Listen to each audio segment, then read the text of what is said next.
What do you think about miracles, signs? Why are they?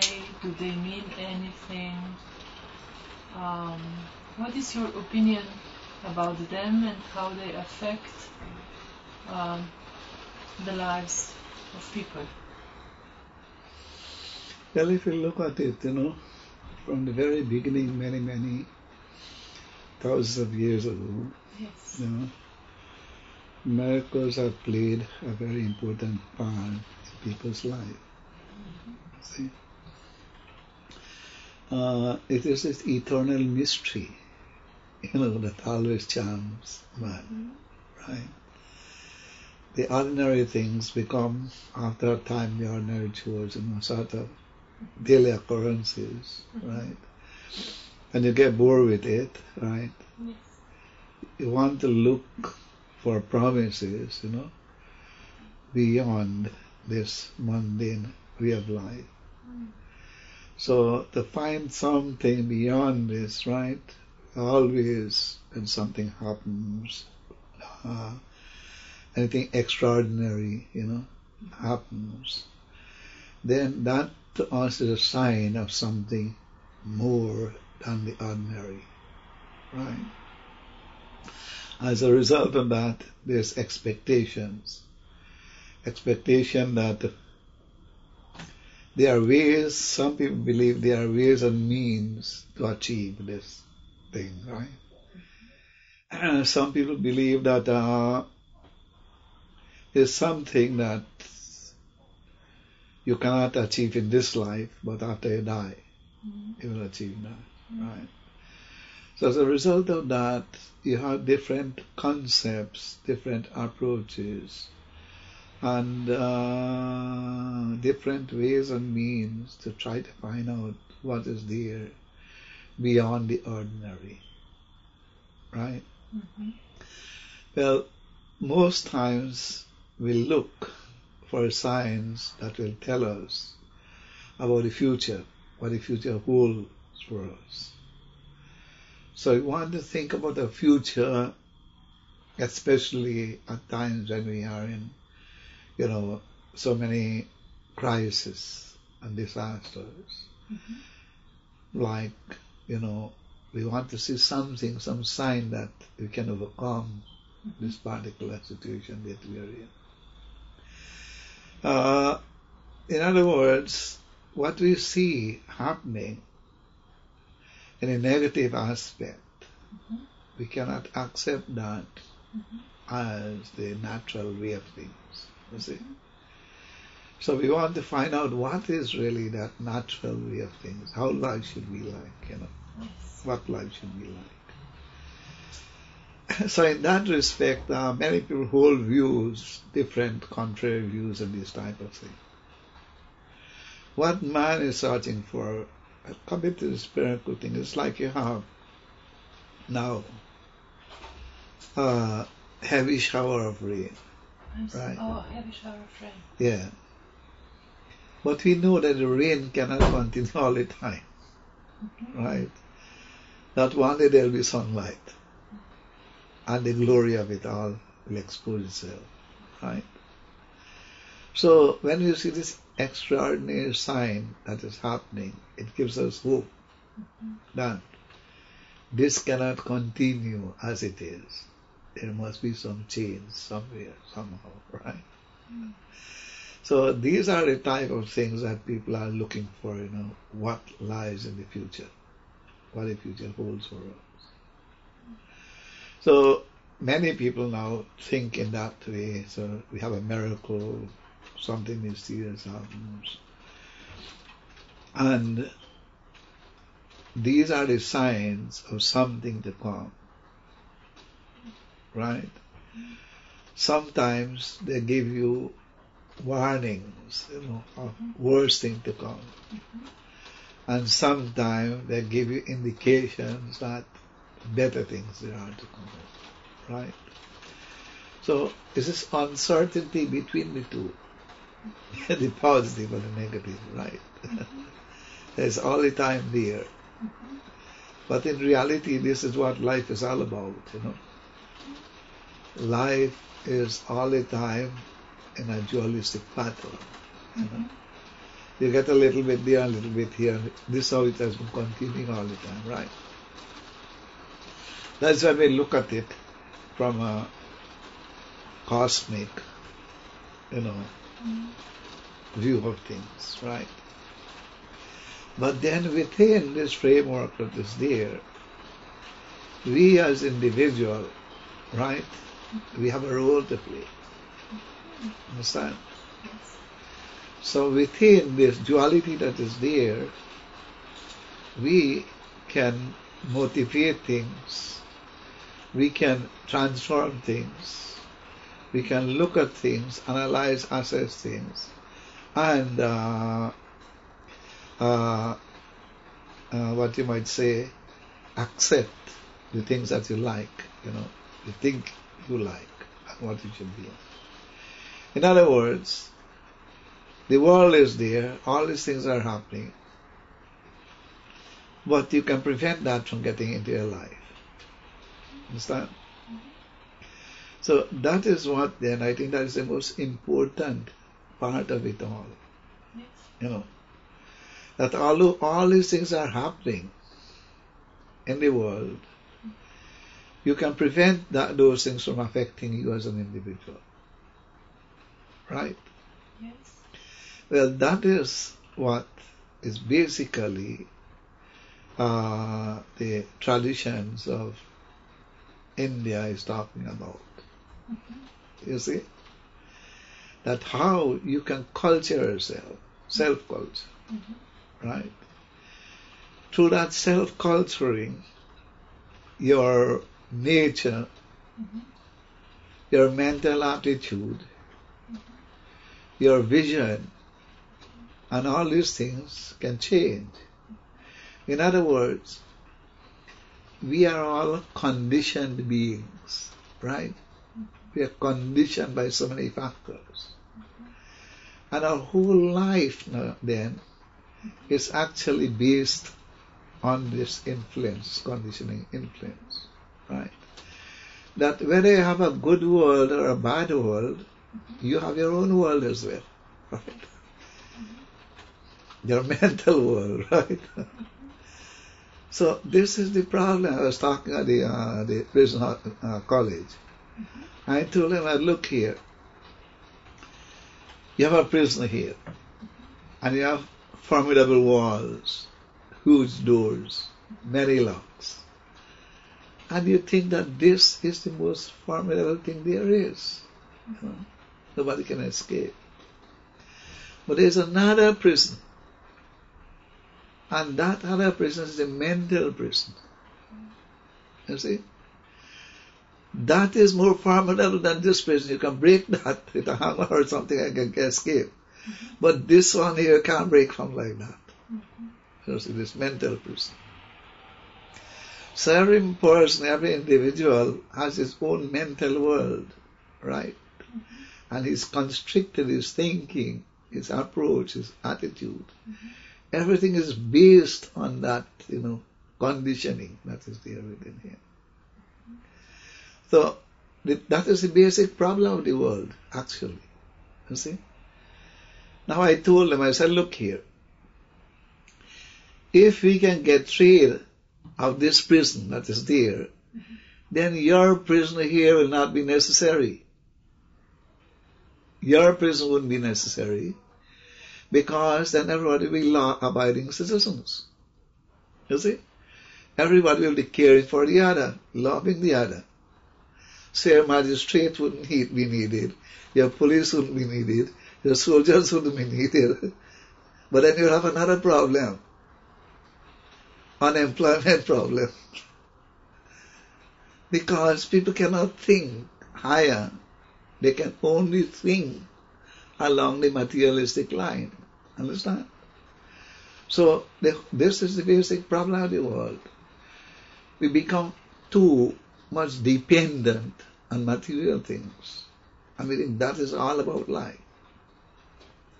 As a result of that, we become attached to these type of things. And that attachment is what you call slavery. Right? So this mental prison now make us slaves, right? To our desires, to our hankerings, to what we think we need, we want, all this type of thing, right? So the other day, myself and devotee, we were coming. I was looking on both sides. There are so many shops, right? So many businesses going on. I was telling him, you see, I don't have any need for anything in all these shops, right? But the shops are still flourishing, understand? So there are other people who think that I need this, I need that, I need all these type of things, right? But these needs have been created. They're all artificial, you see, being created by big businesses and all this type of thing, because the businesses must go on, right? Now, if I were to tell people here that, look here, you don't need this type of things, because what are you looking for? You see? They don't know what they're looking up for. They think they need this, need that, need the other thing. In reality, what they are searching for is some kind of thing they might call happiness, something that will make them happy, right?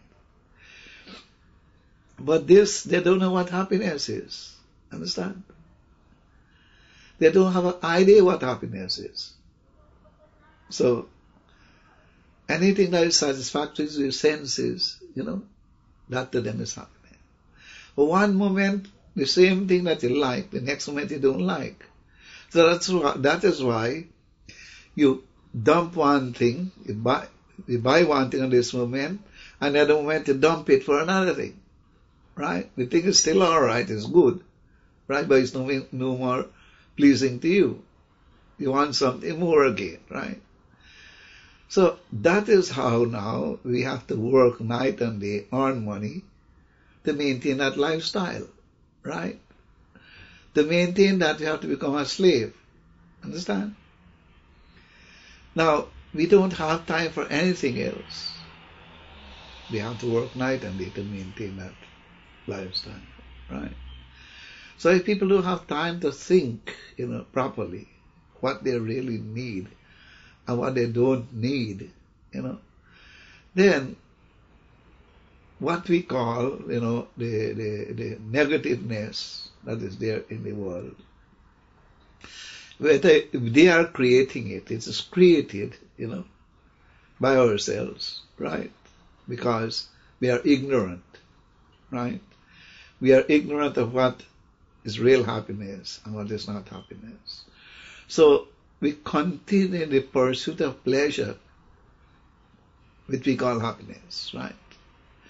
But pleasure is something that is pleasing to our senses, you see? So the senses, by its very nature, cannot be satisfied. Why? Because one moment you like this thing, the other moment you don't like it. One thing. The other thing is that we have what we call the pleasant and the unpleasant, right? This thing I like now, then we like something else, right? We like this, and then we dislike something else, you see?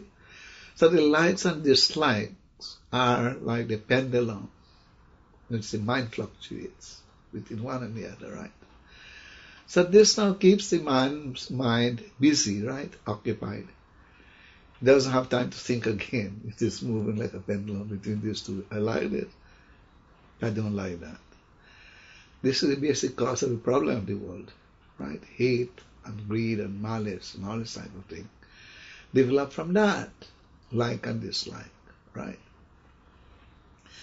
So we don't know anything else than that, like and dislike, right?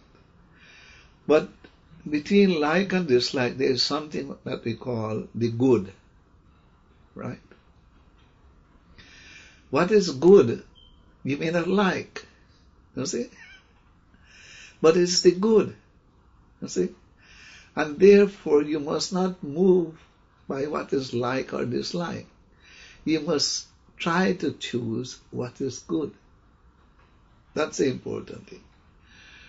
So the mind then has to be trained, to accept what is good. And once the mind starts to accept what is good, then you get rid of this problem of likes and dislikes. You see? Because it's not a problem of what you like, it's a problem of what is good. And if you follow the path of the good all the time, then the problem is finished. If everybody follows the path that is good, you don't have a problem.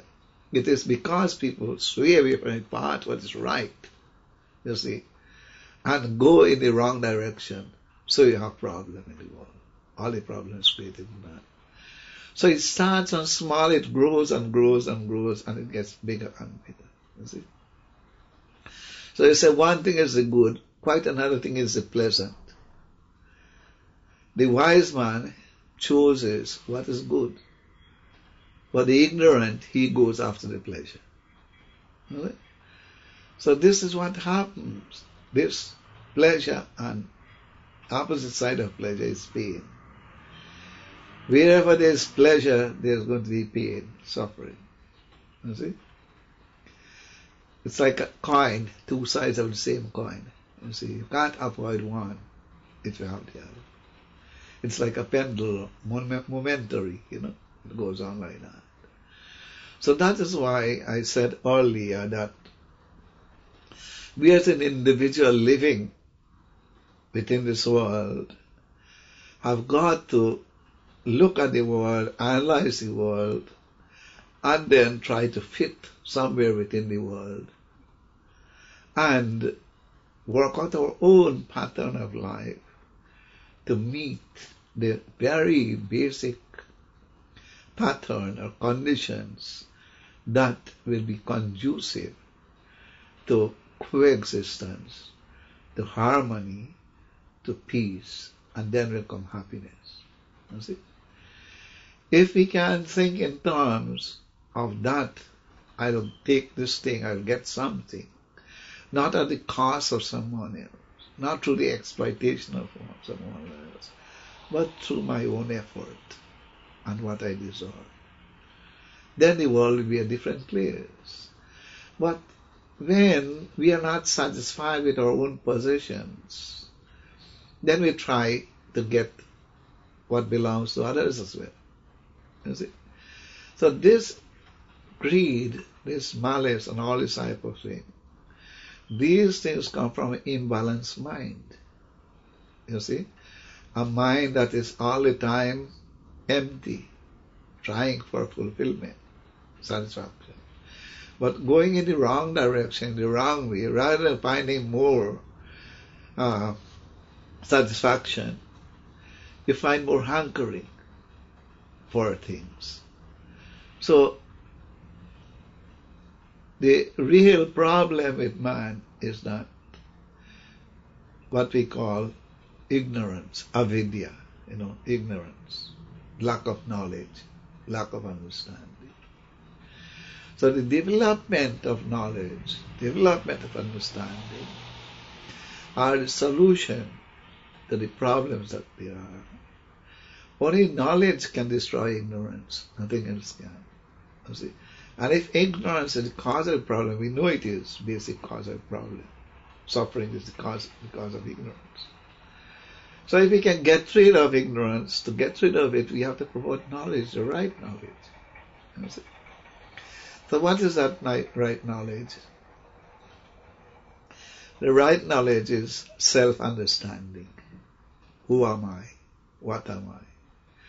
Why am I behaving in this negative pattern? Right? Why is it that my mind is on this state of turmoil?